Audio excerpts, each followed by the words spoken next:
নমস্কার বন্ধুরা, আমি এম গার্ডেন পি থেকে প্রদীপ। তো বন্ধুরা, গরমে বেশ কিছু কুচিয়া ঝাউ নিয়ে এসেছি, যেটা একদম লো মেনটেনেন্স, অনেক ভালো, অল্প যত্নে কিন্তু আপনার গাছ ছাদটাকে সবুজ করে রাখবে। এই গরমে কিন্তু আপনারা সকলেই করতে পারেন। আমি কিন্তু অনেকগুলো গাছ কিনেছি এবং গাছগুলোকে পটিংও করেছি, তাই আপনার সাথে শেয়ার করলাম।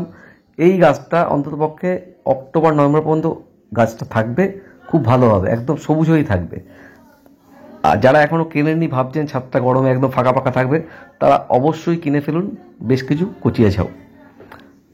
আমি কিভাবে মাটি তৈরি করি সেটা বলি। একদম নর্মাল প্রসেসে মাটি আমি সবসময় বলি, একটু ওয়েল ড্রেনেজ মাটি তৈরি করবেন। আর টবের নিচের দিকে খাবার দেবেন, 4 ইঞ্চি পর্যন্ত খাবার দেবেন, ভালো করে খাবার দিন, গাছ বসিয়ে দিন আর নিশ্চিন্তে ছেড়ে দিন। দেখুন গাছ নিজের মতো করে সুন্দর করে বাড়তে থাকবে। একবারও পিঞ্চিং করতে হবে না। আমি দেখুন কত গাছ কিনেছি, পিঞ্চিং করতে হবে না, কিচ্ছু করতে হবে না, শুধু জল দেবেন আর খাবার দেবো। গাছটা আরেকটু বাড়লে 15-20 দিন পরে আমরা খাবার দেবো। খাবার মাটিতে যে দেওয়া আছে, আমাদের 1 মাস খাবার না দিলেও কোনো অসুবিধা নেই, কিন্তু গাছটাকে একটু হেলদি করার জন্য আমরা মাঝে মাঝে একটু খাবার দেবো। আমরা এনপিকে দেবো আর একটু খোল জল দেবো, এই হচ্ছে খাবার দেবো। কারণ এই গাছ শুধু পাতা হয়, তো ফুলের দরকার নেই। আমরা ডিএপিও দিতে পারি, যেহেতু শুধু পাতা হয় সেক্ষেত্রে কিন্তু সবুজ হয়ে থাকবে। তার জন্য সবুজের জন্য যেগুলো দেওয়া দরকার, সেটা নাইট্রোজেনযুক্ত খাবারগুলো দেওয়াটাই ভালো, গাছ তাহলে ভালো থাকবে।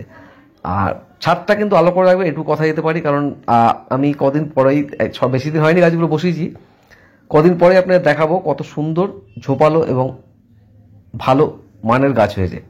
আমি যখন গাছগুলো নিয়ে ছোটো ছোটো করে বসিয়েছিলাম, এইভাবে 8 ইঞ্চি পটে বসিয়েছি।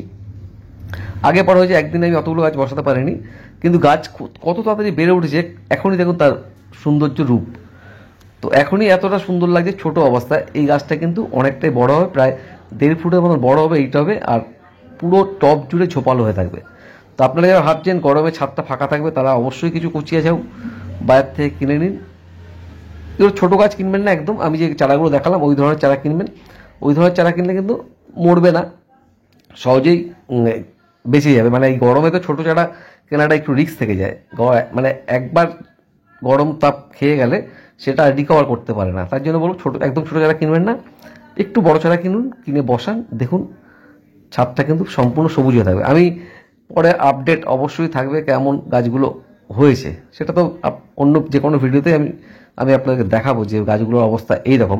এই গাছগুলো কিন্তু মাত্র 10 থেকে 12 দিন হয়েছে বসিয়েছি, পটিং করেছি, তাতেই দেখুন এত সুন্দর হয়েছে। আর যেগুলো ছোটো আছে সেগুলো কিন্তু একটু পরে বসিয়েছি, 3 দিন 4 দিন হয়েছে। তো এত সুন্দর একটা টিপস দিলাম সবুজ করে রাখার জন্য ছাদকে, একদম অল্প খরচায় ভালো ছাদ করতে হবে এই কুচিয়া ঝাউ দিয়ে।